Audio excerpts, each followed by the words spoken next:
Welcome to the Incoherent Podcast.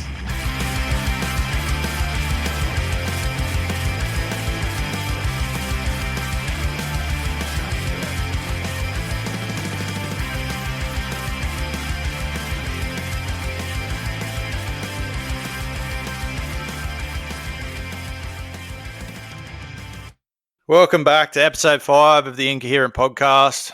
Joined again by Zach and Hoover. And pretty big grand final. Yeah, it wasn't a bad grand final, actually. Can't complain about the winners or losers, really. No. We can still complain about the winners. It's still Brisbane. So I said to Zach before, the only thing that mars it is that Walsh got off with that shoulder charge and then Liero got sent. And it was pretty much the same thing. So that's the only thing that sort of puts a bit of a dash on it. But other than that, in the second half, the Broncos just had way too much momentum to stop. Pappenhausen and all that were making breaks up the side and that just making mistakes. So they get a couple of those passes off to where they needed to, and it probably changes the whole outcome anyway, especially with Reynolds and Hunt going off. Yeah, they were big losses. They weren't scoring again. Once Hunt went off, they weren't scoring again, and that's what I sent to Zach. They're just going to have to defend now, or that's all they could do. They couldn't do anything else. Miam could probably do a little bit, but I don't think they would have come back if the Storm had have scored a try. I think a big turning point for Melbourne was losing Howarth in the centres and Wishart having to play out of position. I think the same thing. Once Wishart went in there, it's probably the only time I've seen him out of his comfort zone, but he's not really a centre though, is he? So Nah, he normally gets hidden him. Caught defensively out there, having the winger on his outside, not having that bit of protection, but yeah. Well, that's the thing, isn't it? So it probably would have been a little bit different if he doesn't go off, I think. So yeah. But other than that, it was a good grand final, and Walsh probably did deserve it because of the way he played. But I still think he deserved the sin bin. 100%. Yeah, he deserves something other than, I think it was a $3,000 fine or $1,800 fine or something like that. Yeah, only if he pleaded guilty. If he fought it, it's a 2-match ban. You're going to take the fine any day. Yeah. He's not going to miss round 1. He can go play for Australia. But Liero, he's looking at either a 2-match ban or a 3-match ban, depending on whether he pleads guilty, which he probably will because it was pretty obvious that he hit him. I was screaming at the TV, you can't send him if you didn't send Walsh. But, it's been a good final series, but that penalty in the Raiders game that saved them at the end of the game, and then to see players getting taken out, Pappenhausen getting taken out the other day without the ball late, and which is a lot worse hit than what the whole thing was. So it makes you wonder a little bit, I think. So Even the commentators said Brisbane had 2 shoulder charges to the head. Nothing happened other than a on report and penalty. And then as soon as the Storm player does it, gone, 10 minutes. Yep. It was at the end of the game and it didn't really matter, but it takes away that consistency. Yeah. Like I said to you before, if Walsh does get sent, I don't think Melbourne lose. I think they keep that momentum. They score another try. Brisbane don't score that try. Yeah. Well, Melbourne had a under the pump. Even Ezra Mam, you've got Ben Hunt, Adam Reynolds sitting on the bench on the sideline, injured. Ezra Mam should have been sent for his late shot from behind to the back of the head. Yeah. And then that really stops all of Brisbane's momentum from there. Yeah. And I feel in that second half, they could have probably used Munster and Hughes a little bit more because Hughes was up and ready to go. I just don't think they fed him the ball enough. I don't know if that's through Brisbane's defence or anything like that, which Walsh's try savers were unbelievable, really. I don't think it's been saying where they've said that it was the best individual performance in a grand final. I think it was good, but it wasn't. Andrew Johns, Ben Kennedy coming out and had blinders in 2001. So I don't think it's the best. but it's up there. Oh, He deserved to get it, but Yeah. Walsh did. Like He deserved the Clive Churchill. It just sucks Yeah. that he probably should have been sent off, which would have stopped him from getting it. And then the next best one would have been Mim. Mim had a really good game as well. I thought, who also probably should have been sent off. yeah, well, Yeah. that's right. I think they left Haas off a little bit too long, to be honest, or maybe it was just a master stroke, keep him fresh. But I thought he had a pretty quiet game for his standard, to be honest. He didn't really stand out. The thing, the commentators, has this, has that. He was quiet. He was very quiet. He was very quiet. I think Same with they Tony Staggs. Tony, 2 line breaks, a couple tackles, and they praised him. He was pretty quiet as well. It was definitely the Reece Walsh show. And probably that little bit of experience and direction from Reynolds while he was on the field probably helped. His goal kicking definitely helped. So that little bit of goal kicking that he did. But, you know, I am happy for Haas and I'm happy for Ben Hunt because they're probably two players that do deserve to win a grand final. I'm pretty happy for them. Pat Carrigan. Carrigan. I was reading something I think it was yesterday. Pat Carrigan was at the last grand final that Brisbane won. For him to win it, and both of them coming through as juniors, and they both pledged to stay with Brisbane and win them a premiership. Was Haas and Carrigan were both in the team that won the Wooden Spoon too. Yeah. So, and it was actually pretty good from Reynolds to bring Walters up with him on stage because he doesn't get a ring or any recognition for the grand final, but he's a big part of that team, which is probably underestimated that he actually did that for him. Yeah, but I think they get a couple of spare rings for players like that. I was saying the other day that he won't get one. Yeah, I thought remember when JT gave Steve Price his because he couldn't play? It's the exact same thing. Yeah, but I thought they changed it after that. I thought I read a couple of years ago that. Oh, you might be right. Get a couple of spare ones.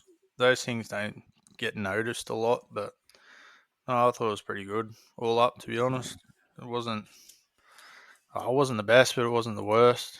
So, yeah. And on the back of that, they've got the Australian team that's been announced. It's changed since it was first released a little bit because, you know, Bradman Beston that's come in now. Josh Adokar. It's not a bad Australian team. A lot of debutantes. What is there? So there's 8 debutantes for Australia in that squad. Whether they all actually get to debut, we'll have to wait and see. But because it's a 3-game series, you'd think you'd just play your best team, unless you won the first 2 and then wanted to give them a run in the 3rd game. But I can't see many changes unless through injury. Well, who runs number 14? Dearden. I think that Dearden will be the 14. Well, it's Dearden or Moses. I don't think you can't play Moses anywhere other than the halves where Dearden, you can put him in lock, you can put him in the halves. There's a lot more movement there. You can move Munster back to fullback, put Dearden into 6, probably put Dearden into 9 if you needed to as well. I don't think you can do that with Moses. I think Moses is just purely a halfback where he can play 6 next to Cleary. They were talking about that the other day on the grand final show about whether or not Mitch Moses would get picked. And they pretty much said the same thing. It's a waste taking him over there because he can only play those positions. And I think they're right in saying that. Ethan Strange is a pretty good one for a reward type thing, but it's the same sort of thing. I don't know where else you play him. You might be able to put him at fullback, but yeah, but Ethan Strange has got that big enough body he could play at 13. Yeah. They wanted to go for a ball playing lock. I think if the series is locked up 2-0 after 2 games, well, then you'll see probably Moses go to 7. You'll see Strange play 6, and they will rest those few players. And yeah. No, they've only got the one hooker in Harry Grant. Oh no, they've got Blake Brayley as well. Yeah, Brayley. There's probably a lot in there that are well earned this year, to be honest. But even just going over just as a reward for having a good season, getting them in amongst that environment, like for somebody like Ethan Strange, that's going to be a big plus for him. I think that's a good upside as well. Yeah. What are you happy with, Hoover? Well, who do you run as fullback? Do you run Dylan or Reese? Reece. I ain't Reece Walsh has won it. He's got that spot. I Edwards, think he's earned that spot too. Edwards Which is sucks. Dylan is Edwards hasn't good. done anything wrong. No, he hasn't done anything wrong. This year probably wasn't his best. I think there was a lot of times through the year he did look tired. Yeah, And but they've been like, and that was Penrith across the board. They've been so high for so long. yeah, that's what I was about to say. But the Toto loophole, because he's so good that you don't even notice that he's still really good because you're just used to him being good all the time. You kind of forget that he's above everyone else. That's why with the winger of the year and stuff, he's a victim of his own success, sort of thing. So. But yeah, I think Reece Walsh, his last sort of 5-6 weeks of football's earned him that spot at one. What do you think the Australian team is going to look like? Walsh at one? Yeah. And then probably Nikowaze be on one wing. Nwaka Nitawase. Yeah. Yep. Do you reckon they go? Shibasaki. You reckon Shibazaki will be on the wing? No, I don't think he plays on the wing. I think Ado Carr's probably going to get the run on the wing, unless I'm missing somebody on here. Well, your centres would be Bradman Best and Contoni Staggs. Do you reckon? Yeah. I reckon them too. Xavier Coates probably gets the wing spot. No, Xavier Coates has been ruled out. So Xavier Coates and Zach Lomax have been ruled out. That's why Adokar and Bradman Best have been brought into the team. Yeah, right. I reckon they'll end up going Why over Best. do they Best bring hasn't played in 5 weeks. Hey, Bradman Best in as he's a centre? Both wingers have been ruled out. Well, Zach Lomax could play centre as well. yeah, maybe Shibazaki plays on the wing and Bradman Best, and yeah, I think Hoover's right. I think it'll be Best and Stags in the centres. They both play on those sides. Yeah. So, and then I reckon Shibazaki's going to be on the wing. Or does Dylan Edwards get a wing spot? Well, that was the other option too. Yeah, Dylan Edwards on one of the wings. I reckon Shibazaki, but could be right. Who's playing up front?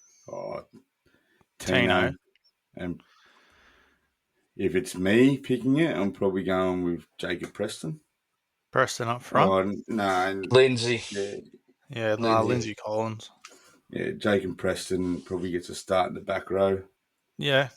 I think he's done enough this year to earn that. He's probably one of the best back rowers going around at the moment. Would you go Crichton or Hudson Young? Hudson Young. Or Kolomatangi? No, I think Keong, because he had that big injury through the year, I think he gets a bench spot. Yeah. But I think, yeah, him and Angus both play off the bench. Yeah. So, but then Yo will be the... Yo's got to be locked because he's the captain. Yeah. You got Ruben Cotter there as well that could play up front or in the back row. You'd bring Ruben Cotter off the bench. So, he'd have to come off the bench because he's an impact player. Unless you put Cotter in there because Preston's debuting. Well, do you reckon Tino will actually get a start? Yeah. He'll start up front.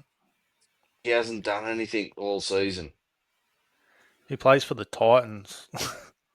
But you look at all those other names there, they've done so much more than him. I think he plays on reputation, to be honest. It's a hard one. Harry Grant plays 9. Yeah. Dearden has to be the 14. Yeah, if Dearden, if Cleary plays, then Dearden's 14. Yeah. If not, if it's me, I'm probably giving Dearden the nod if Cleary doesn't play.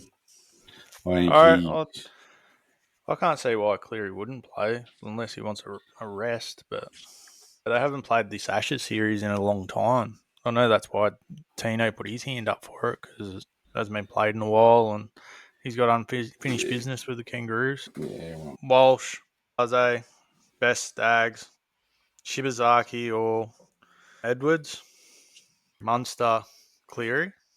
Yeah, Munster, Cleary.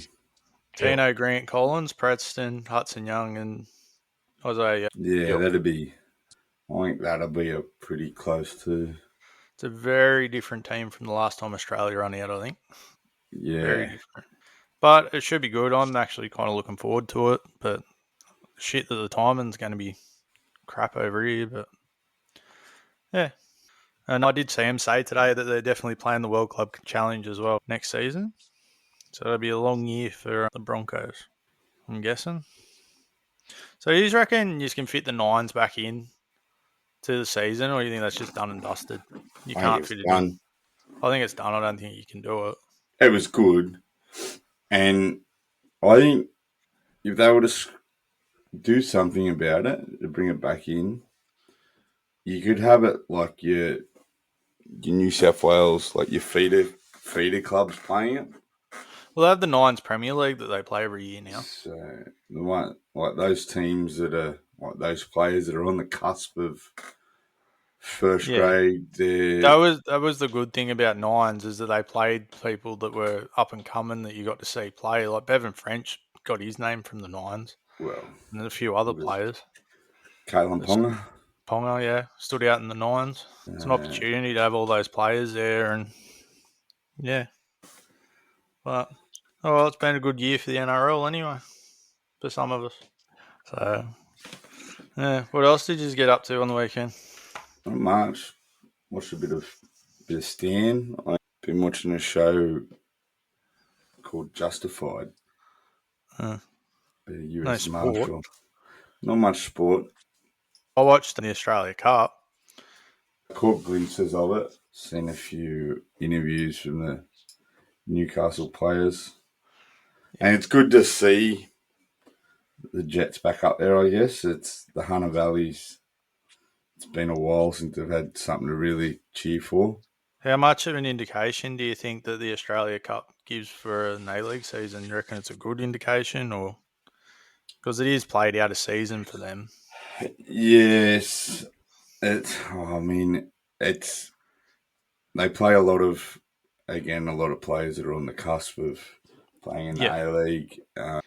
Towards the back end of the Cup, they tend to play a lot more A-League players because everyone wants to win that check. Yeah. But, I've seen in the past where those that have gone close to winning the Australia Cup and those that have actually won it, they've gone nowhere near making the top 5 of the A-League.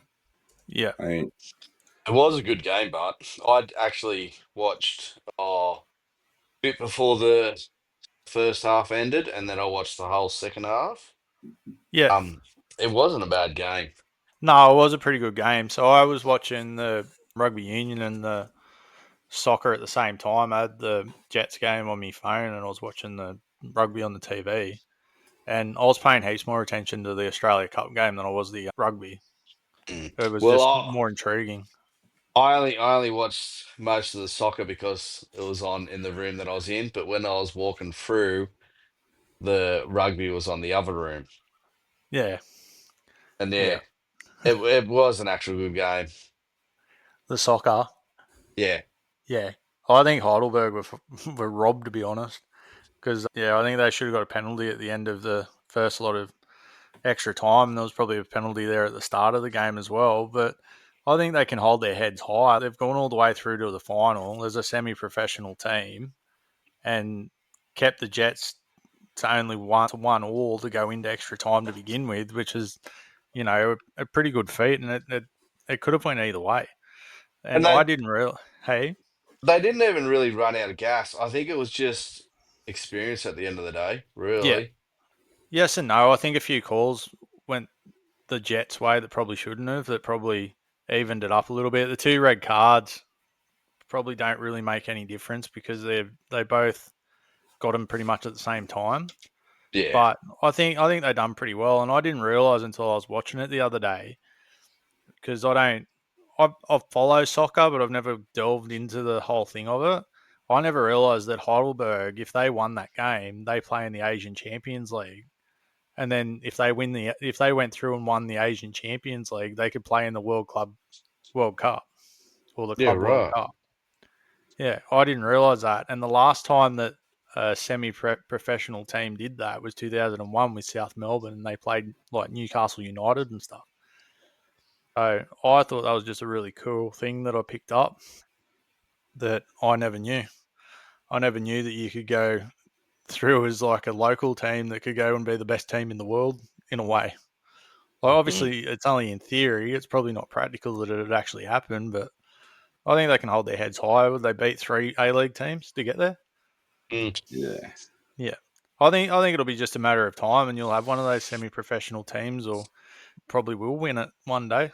To be honest, I was actually quite impressed with how well they played up against a professional team. I wouldn't have expected. Like I know they beat other A-League teams, but yeah, I thought they did pretty well. And definitely my favourite part was probably Fryer's goal.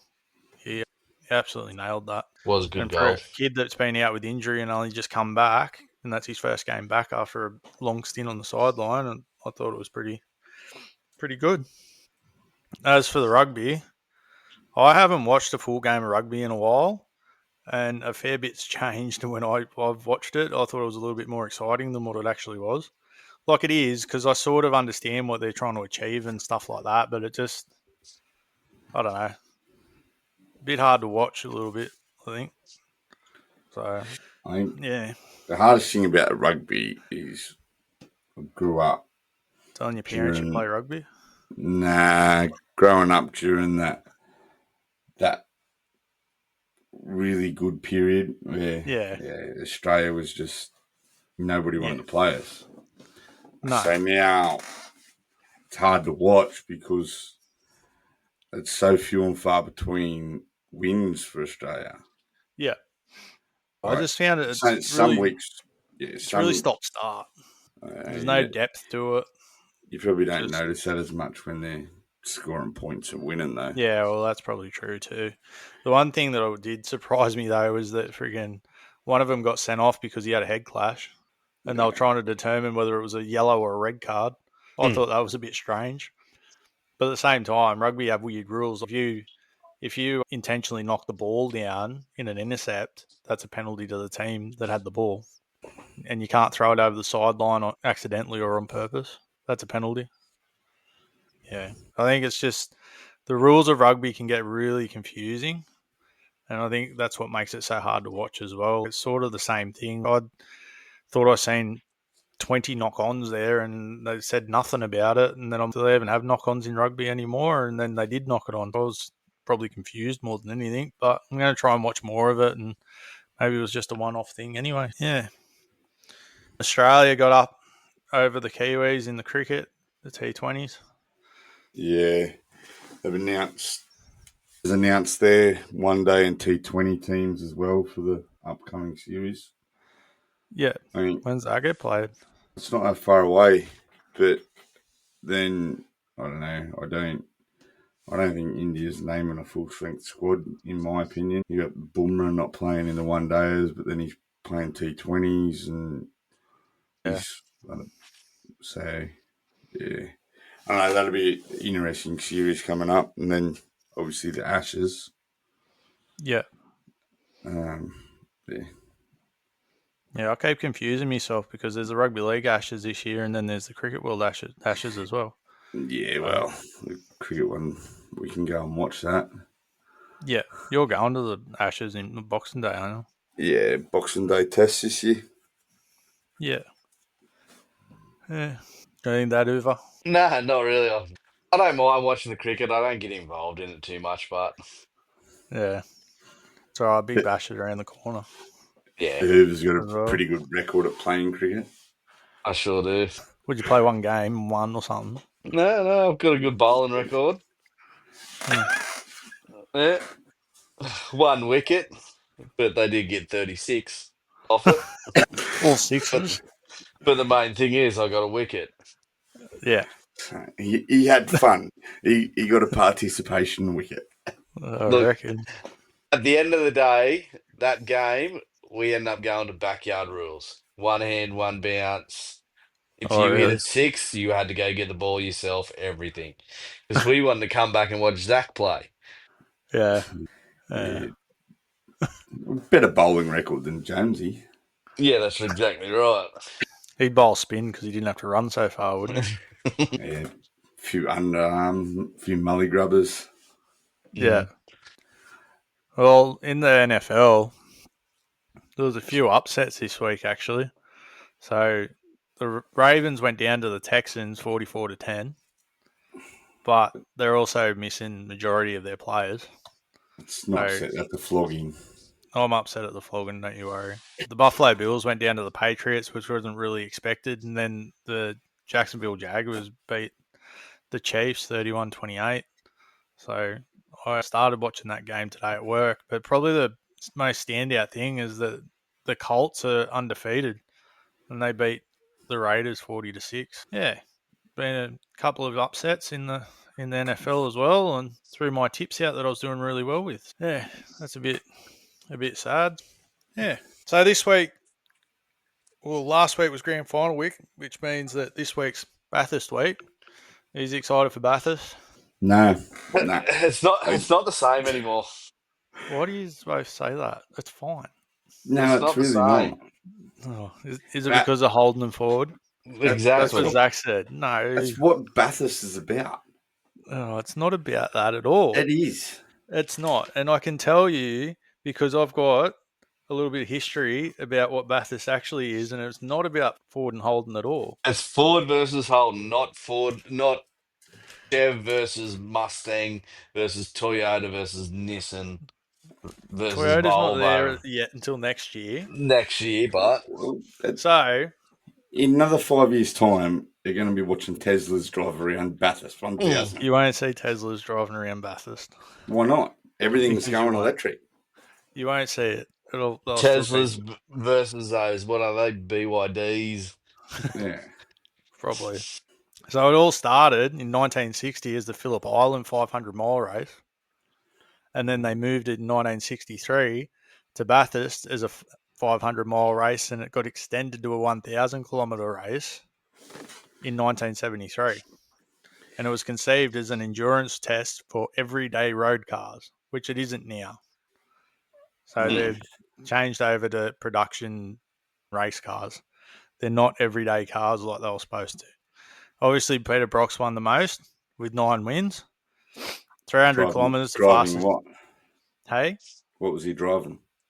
You driving Holden. Yeah. It's about Holden versus Ford. The fastest speed down Conrod's 300 Ks. Mostert has the fastest lap in a supercar at 1 minute 59.8. And Scott McLaughlin had a faster lap, but it got scrubbed due to an engine penalty. The fastest outright is in an Audi R8 at 1 minute 59.2. Doesn't count. And the quickest time that the race has finished was actually last year at 5 hours and 58 minutes. Yeah. So nowhere in there does it say that it's just Holden versus Ford. What was it when you were growing up? So, Hey? how many years was it Holden versus Ford, but? That's all what Australian V8s is about. Probably not as long as what you think it was, because there was Skylines and all sorts of stuff before that all started. All I can imagine now is when electric cars start coming down Conrod Straight and get a flat battery.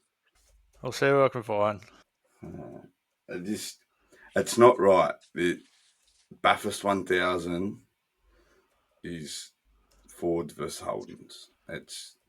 I think you're wrong, but I also yeah. So it defined the race for over 6 decades. 6 decades that it was Holden versus Ford sort of thing, but they were still in there, but they had other manufacturers in there as well. But at the end of the day, that race is predominantly by Fords and Holden. But that's what I mean. That's not what it was designed for. It's supposed to be everyday road cars, and then they test themselves. It's just the most popular road cars, for a period of time, were Ford and Holden, and they were the suppliers for the V8. Yeah, but those cars are so popular because of the V8s. Yeah, I know, but So Tesla You, has a chance then. they have a chance. if you could buy a Formula One car because of how popular Formula One is, people would do that too. Yeah, well, they probably would, but I don't know. I don't know. Things like this have to evolve, and I'd actually like to see it just change to an outright GT race rather than whatever it is now. Just so it can, I'd like to see more manufacturers in rather than friggin' Chev and Ford, to be honest. I know Supra is coming next year with Toyota, which I'm kind of excited about, but you're seeing with Mercedes and Nissan that they didn't stick around too long, and I think it's just they don't want to put the money into it, to be honest. You've And always got, see, is it gonna be unfair advantage of all the different shapes of the cars? Because when it was Ford versus Holden, they pretty much ran the same shells. Now with Toyota and all that in there, they're all not going to run the same shells. no, and I don't think they need to. I don't know. I think they need to change it a little bit. I think what's killed the support behind it's when they switch most of the races over to KO. I know a lot of people that won't buy KO because that's all they'll watch. They don't want to watch all the other sports and can't see the justification of paying for it. And there's not that many on free to air. I haven't watched free to air V8s or supercars in ages. I watch the supercars every chance that I get. I actually really like watching the supercars race, but I still think that they tried changing it this year because they've got a final series and all that, which is more NASCAR based. I don't actually understand how it works, but I think they do need to change their sort of format in a way to bring back popularity because the 12-hour Bathurst is gaining more popularity, and that's just GT cars. So, and I've said before, I'm a big fan of endurance races compared to sprint races anyway, Yeah, because well, I just prefer them. that's the thing too. Whole day Bathurst, it was a whole day event. Yeah, Now the actual Bathurst race, it's over and done with in under 6 hours. yeah. Right, I you can't even cook a brisket. Watch the end of the race eating a nice brisket because the race is done and dusted. yeah. Well, it doesn't start until like 11. Yeah, and it's over at 4 o'clock. Yeah. I think the 1000's been outdated a little bit. I'd like to see it a little bit longer. But, they have the 12-hour race at the beginning of the year, which is most of the drivers in this anyway that race in it. So, yeah. 24-hour racing is really popular overseas. But I don't see it. I don't know if it would be popular here. I think it'd be a cool concept to have a 24-hour Bathurst race. Wow, it's a lot like the Dakar Rally and stuff like that, where they're running for Yeah. a long period of time, and that endurance thing, brings a whole new concept to the race. Yeah. Yeah. Well, I've picked out a few that, that I think are a chance of winning. Mostert and Coulthard, there's a lot of experience in that team to win it, and Mostert's a freak to begin with.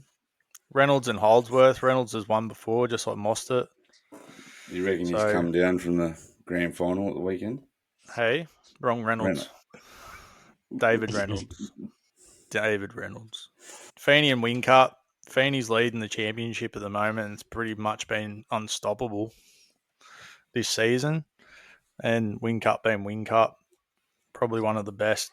And then there's Brown and Pye as well, both with the Red Bull as well. And then Waters and Winterbottom, I think, is a pretty strong team. But you've still got the reigning winners from last season, Kostecki and Hazelwood at DJR now instead of Erebus. So they're a chance to go back to back, and back to back's been pretty popular the last couple of years. So yeah, I just thought that was my little lad. Who are you backing? Or are you just not? Ford, I'm going for. Why are you going for Ford? I don't know. I've always thought Whincup's pretty good, so yeah, I'll probably back Whincup. Yeah. Well, that's the thing with me and supercars. I don't really support a manufacturer. I don't really support a team. I just drivers. This day and age, they chop and change Yeah, they so do. They often. swap and Like, change a lot. Yeah. it's not like the old days where they drove for one team for multiple years. Like, Some of them do. Some of them do, but they swap and change where they want to be all the time. David Reynolds always seemed to jump on his bandwagon because I just think he's a fun dude, and I really like Cam Waters. I think he's a really, really good driver at Tickford, but yeah, it'll be interesting to see how it goes anyway. Mostert's probably one of my favourites as well. If any three of them win it, I'll probably be fairly happy, but I'm just looking forward to actually watching the race, to be honest, because I do love watching it, and I love when it comes up every year. You're not at work? I haven't been at work for a Bathurst yet. Normally that's the week before, and I'm off the next week, which I am off this week. Yeah. Anything else you want to add to the sport this week? Not really. Anything else coming up you're excited for? Probably one thing we didn't touch base on there was the New South Wales Cup, Queensland Cup, and how one-sided that game was. The Wars just ate him to pieces. Yeah. The first 15 minutes of that game, I thought this is going to be really tight contested. They'll go on set for set. They were just... And then, I don't know, Tanner Boyd probably proved why he needed that the new contract. He got a 1-year deal to stay at the Wars, but I don't know, there'd be a few teams looking at him, I think. I think the Bears should step up and take notice of him, not as their straight up halfback, but definitely as an option in depth wise. I was looking at that, but then I also thought there's one team in the NRL hasn't signed a halfback for next year. He's not going back to the Titans. No, Canberra Raiders. Yeah. Haven't signed a halfback. Ethan Strange is a good 6, and I wouldn't move him. But I think Sticky could get a bit out of Tanner Boyd. I'd probably agree with you, to be honest, because he'd be a pretty good little buy for him because he'll do his job. I mean, I don't know much about the depth at Canberra. Well, I think they've got a young halfback that's coming through, but I don't know if he's ready yet. NRL ready? Yeah. I mean, then, yeah. But at the same time, you're not going to know until you put him in either. That's right. And I don't know, Tanner Boyd, he was playing reserve grade at the start of the year, so not many clubs would have been looking at him. But no, yeah, he come in when they needed him, and he done a good job. And then he done what he had to. I still think he needs more time in the NRL. Yeah, I think he's been hard done by being at the Titans and how woeful they were, and was kind of a scapegoat. I think that he does offer something. I don't think he's as bad as what people seem to think he is, to be honest. I think at the Titans, the biggest thing up there was he come in around the back end of Ash Taylor. Yeah. And Ash Taylor was playing some horrendous football. Yeah. Well, Ash Taylor left the Titans and went to the Warriors for him to move into that position. I think he's been a bit of a victim of the fact that they bought David Fifita on such a big contract and didn't have much room to move to put better players around him either. And he was debuting there and just starting out his NRL career, so that can be a bit hard when you haven't got the cattle around you to be able to prove yourself. Like, he's not one of those players that's going to stand up and be the X factor. No, and I think that'll be the drama if he goes to the Bears as well. I think he'd be all right as a backup. I'm not saying as a out and out their first signing, but he wouldn't be a bad choice if they had no choice.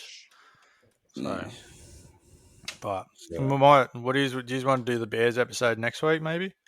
No, I reckon you wait till November 1. Once the I want to try and do it before November 1 so we can get our our thoughts in before they actually start doing it. They're probably not going to sign anyone on the 1st of November, mind you. That's when they can start talking to people legally. I mean, the biggest thing at the moment is R360. Yeah. Yeah, after watching the rugby the other day, I don't know how much input a rugby league player can put into rugby union. Like Suaalii played a lot of rugby union growing up, so he sort of knows what to do, and he held his own the other night, and he's very good at it. But looking at the players like Lomax, Pappenhausen, Munster, who can all play like those wings or outside centres, fullbacks. Yeah. Well, actually, I read today, going over there and playing fullback isn't going to be that big of a change to the way he plays at Melbourne. He's going to give him more of a license playing union. Yeah. Because he doesn't have that full-on structure like. Well, I read today that Rugby Australia is chasing Munster as well. Yeah. I just don't know where Munster plays on the union field. Well, from what I was reading today, it's 4 fly half. So for the number 10. And he's a weird one for me because you sit there and watch him, it looks like he's doing nothing and he's just tearing through a team, and I don't understand why. The only other player I've ever seen that plays exactly the way he is Wally Lewis when you watch highlights. It doesn't look like anything's going on. They look half confused, but for some reason they're just tearing teams apart. I've watched Munster play some games and I swear he's drunk. Yeah, that's what I mean. It looks like he has no idea what's going on, and all these players are just falling off him. It's like he's got spiders on him, man. It just it does me head in. I just don't understand. Just tackle him. He's not doing anything, and they just don't. And I thought it was pretty funny the other day how they asked Bellamy about what they could have improved, and they said probably tackle him. That was his response. Just tackle Walsh. It's not that hard. But in Bellamy's defence, though, he did say that getting to a grand final is hard, winning a grand final is impossible. And he said that Brisbane played better and took it on the chin. He wasn't blaming anything or anything like that. I think he thought his players could have played better, but yeah, I thought it was pretty good. Watching Walsh these last 5 or 6 weeks, and then I think haven't seen as many defensive lines rush up on him. They've let him get the ball and actually get up to speed, and that hurts. I think it's because he's so quick. He gets the ball, he takes off. You don't even know what's happening until it does. Well, it's not just this year that's happened. He had Pappenhausen covered there on the weekend. His defense was really good on the weekend. I think he should have got 10, but I'm not taking anything away from the way that he played. He did play very, very well. He was the reason that Brisbane won that game, plain and simple. Oh, and the other, what about the Brisbane women? Didn't expect them to win. No. But then, looking back through a lot of the other results through the year, they finished the exact same as the Roosters. Roosters beat them through the year. The only team Brisbane lost to was the Roosters. And same and then now. The only team the Roosters lost to was Brisbane in the grand final. The Roosters girls did have 3 injured players. 7 minutes to go. Like 2 of them couldn't see out of one eye. That was a bad head clash. That was horrible, eh? That eyebrow was. I don't think I've ever seen anything swell up so quick, hey? But what about Old Love's cheekbone? Yeah, well, both of them, both straight away. That cheekbone went black instantly. Yeah. I don't know how neither of them went to the head bin, though. Well, I know it was the end of the game, but, you know, they want to take that shit seriously. And even, Kelly going down with an ankle or a calf, whatever it was. Ankle. Well, I thought she broke it. I know it's only a couple of minutes to go, but for those couple of minutes, she's more concentrating on her ankle and not having a serious injury than worrying about the game in front of her. Mind you, those Brisbane girls, same thing. They come out in that second half and they just played better footy. Yeah. I think the girls' game's going to fade off eventually. To tell the truth, if it stays the way it is, it will, because they're too packed. The expansions are supposed to give opportunities for girls to go and play at other clubs and have a contract full time, and that's supposed to be how they even it out a bit, and it's just not really working. Yeah. To be honest. Yeah. Yeah. I think if they get around and make it a more even competition, it'll be a lot better because it was a good game to watch. No doubt about it. If they want it to grow, then they've probably got to. I think we looked into it the other day about the salary cap. I think they've got to have it a lot more like the men's one. Yeah. And well, they've got to try to be able to get to that stage. They've got to be able to generate the money for it. Oh, 100%. And I think that comes down to what we spoke about on the last episode about them playing on the same days as the men, bringing in crowds, so they're getting those ticket sales, and then they're getting those television deals, and yeah. Speaking of television deals, I'm pretty sure the broadcast deal's up next year for the NRL. I'd be happy to say they've got a pretty good thing to offer to TV stations after this season, to be honest. It's been pretty good. The rumour is Channel 7. Yeah, but Volandis is very good at telling places that have things that they're not getting it, just like with the grand final. Every year he says that I'm going to take it away, and then they just throw more money at him. They reckon that's a pretty strong rumour, but Channel 7's got it. Yeah. I dead set. I'd only watch 9 for the Origin and the grand final. That's it. Everything else is on KO. Speaking of the grand final, if it does get shipped around to whoever spends the most money, whether it be Queensland or Melbourne, is Melbourne going to get a second day off? Because they get the Friday off before the AFL grand final every year. That's their public holiday. Yeah. So they don't have that Monday public holiday the same as New South Wales. I think it should stay in Sydney. It's I believe it should stay in Sydney. This day and age, it is not that hard to get to Sydney, whether it be they were saying the other day to fly from Brisbane to Sydney for that day to stay the night or that weekend was nearly $3,500 per person. Yeah, but if come the start of the year, and there's a lot of people go there just for the fact that it's the NRL Grand Final, whether their team's in it or not. But if you paid for your tickets at the start of the season and then your team doesn't make the 8 and you cancel those tickets, you're not losing anything. Yeah. And you're getting the tickets at a quarter of the price. Mm. Yeah. When you look at it that way. Book them in advance and not have to worry about that. But for most places in New South Wales, for me to go to Sydney, 5.5 hour drive, it's not that bad these days. No. Yeah. If they changed it to a day game, it'd be a lot easier if I'm off that day anyway. It'd be a lot easier for me to drive down for the day, watch the grand final, and come home. But being at the time that it is, it makes it a really, really long day to come back home. Yeah, but if they change it to a day game, what do you do with the other games? You just have to play them earlier. So that's what I was saying the other day. If they change, you can still get the same effect of a day game if it was at say 5:05. You don't have to play at 7:30.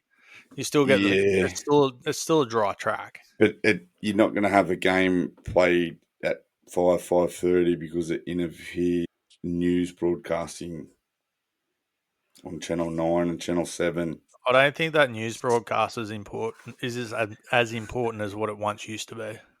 Yeah, but people like NBN's not going to look at it that way. Like they've got that 6 o'clock time slot for the news, for all their breaking news, everything.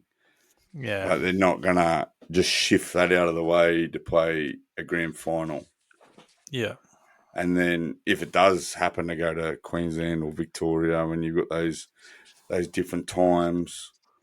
You've got Perth coming up too.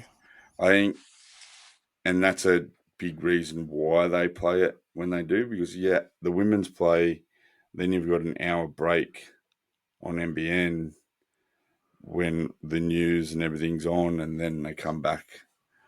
Yeah.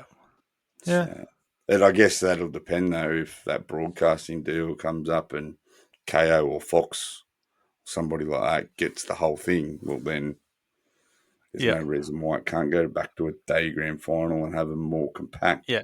Well, I think Andy said the other day that it's definitely on the cards to change it, and it's taken some convincing, but it might go back to that time.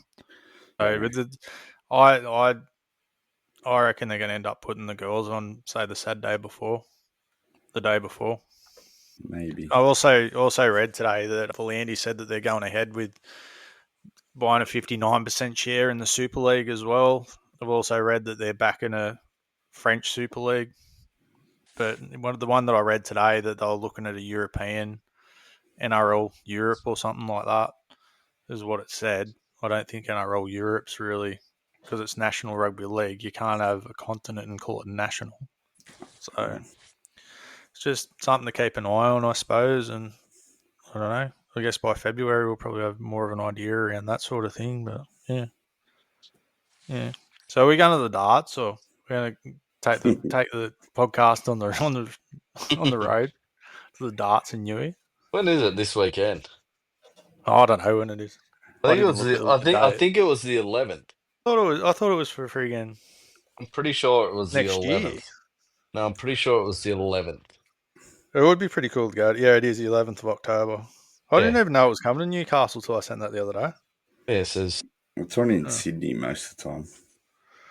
Well, I'll be at work. Well, And you'd probably get castrated if you told your wife you're going off to the darts. yeah, probably. So Hoover, did you get a PS5 this week or No, I didn't. Back on that arc grind again. grind? Yeah, I've had 2 weeks out in the bush and come back and found Spend everything 2 days in the deceased. bush. Yeah. And back grinding again. Well, I've played a fair bit this week actually. I've done a bit of Football Manager, a bit of FIFA. But what I did look at, because I downloaded Assassin's Creed Shadows, I've been playing Ghost of Tsushima because it's free on the PlayStation thing. And I just wanted to compare them. And Ghost of Tsushima is heaps better. And the only reason I had a look at Ghost of Tsushima was because I was looking at buying Ghost of Yotai. But I'm going to pass on the Ghost of Yotai because Battlefield 6 comes out on Friday. So I think I'm just going to probably order that while I'm at work on Thursday or something. So it's all downloaded and ready to go on Friday. And yeah, see how that goes. And hopefully Battlefield 6 will bounce back to where it once used to be, because I've always liked the Battlefield 1's better than Call of Duty because of the physics in it and stuff like that. It was just a lot more fun, but you know what I mean? So, long story short is you need one of us to make up a spare bed because you're probably going to get kicked out of the house for buying a new game this weekend. No, I will be able to cover it. It'll be right. So, yeah. Probably come home with a bunch of flowers and some chocolate or something before you turn the PlayStation on. When's the Project Cars out? It's not Project Cars, Project Motor Racing. Same It's thing. not until like March or something. I keep seeing things pop up. Oh, they're slowly feeding stuff through it. Yeah. I'm actually getting more excited about it every time I see it. Is it going to compete with Gran Turismo? Well, it's made by the same people that made Project I know Cars. how much you like Gran Turismo. It depends on the gameplay. The idea behind it is more appealing to me than Gran Turismo because it is you set up a race team and it's got pit stops and, you know, the whole appeal and idea behind it is what I like, because I liked Project Cars and Project Cars 2, and it's more like that. It's more like actually having a career, where Gran Turismo is not really, it's a car collector. Yeah. So, yeah, I am excited for it and I will play it, but it's going to come down to the gameplay. So, next question, steering wheel or controller? Are you going to get the wheel? I haven't got that much money. I don't know. I'll probably look at it. And it comes out in November. There you go. A month away. Yeah. Yeah. And it can already be pre-ordered. Though it doesn't have a price on there. No. I don't like when they have a thing that says mods, but yeah. Yeah. Not for Interesting that. to see what kind of memory stories we're going to need for it too. Is anything like Gran Turismo? Yeah. I don't know if it's going to be as big a game as Gran Turismo. Well, it is made by the same people that made Project Cars, I think. Although I know that someone involved with Project Cars is also involved with this. They're just sort of going back to that proper racing type thing. So. Yeah, well, I don't know. You keep seeing more and more gameplay videos, and it's Actually, there was another game that I was a little bit good. interested in the other day. The open world Lord of the Rings game. I've watched a few videos on it, and yeah, that one I didn't mind a few of the early Lord of the Rings games. Yeah. This one being open world, it's gonna Yeah. be It's supposed to be like the Harry Potter one, like the like new Harry Potter one, and I Hogwarts actually enjoyed Legacy. the new Harry Potter one. So I'm definitely going to be giving that one a go. So yeah. I just want to get into predictions. Any games you're looking forward to, Hoover? I don't have much time to look at them at the moment. Angry Rust Birds Mobile. 3. He was looking at PlayStations last week. Yeah. I'll get you hooked on Rust. No, don't play Rust. Rust is good. That's a second job. I wish Rust I'd never told you about that game. Rust is good. I actually did play it. I was on the computer the other day doing some invoicing and looked on the home screen. I'm like, I haven't played Rust for a while, and spent the next 8 hours playing Rust. So you went to do like some work for your business. So you're like that kid that goes and cleans his room and plays with all his toys instead of cleaning his room. I got all my invoices done first, and then when I went to close the computer down, I'm on play some Rust. Fair enough. But no, Rust is good as long as you can. If you've got a good team, it's hard when you're doing it by yourself. And a lot of the servers I play are solo servers now. So playing the only reason computer, I went off it was because it was a lot of effort to play it, and you know what I'm like. I'd go backwards and forwards between games all the time. So I get bored and I just go, I'm just going to play that. Look, I played 60 different games in like 3 days just this weekend because I just play what I feel like. So, but on computers a lot different. Yeah. I am looking forward to seeing what the Rust mobile's like, to see what the gameplay's like compared to computer and PlayStation. Yeah. But probably not that good. No, but phones are getting better. Yeah. Phones are getting more and more, and you see all these different phones these days that are dedicated to games. But yeah, I don't know. Wait and see. Yeah, I might have 3 different base locations going: computer, computer, PlayStation, and phone. Imagine if they'll crossplay.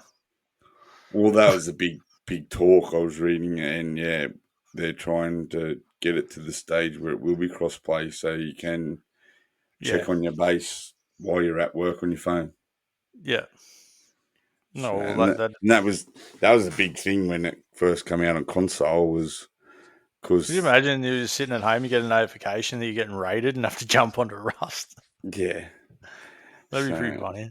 It doesn't help me when I'm working in the middle of nowhere. I don't think you've convinced Hoover to play this game either. He's just shaking his head. No, fuck that. I just looked it up.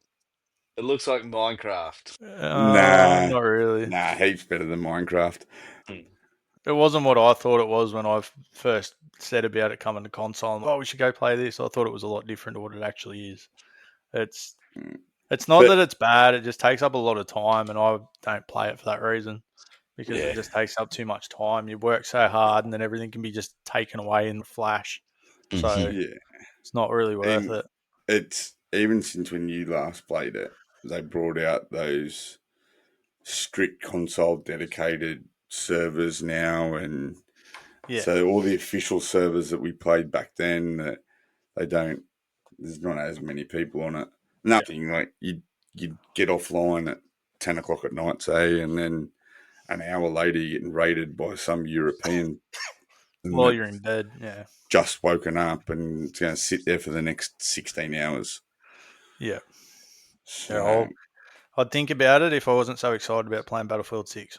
yeah, well, see, that comes back to that memory thing on the PlayStation and Yeah. the lack of. Only for hours. The Pro and that have 1,000 gigs or a terabyte. Yeah, it's still shit ass.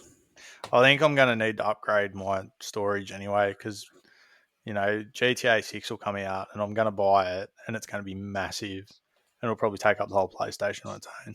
Well, I actually thought about that the other day.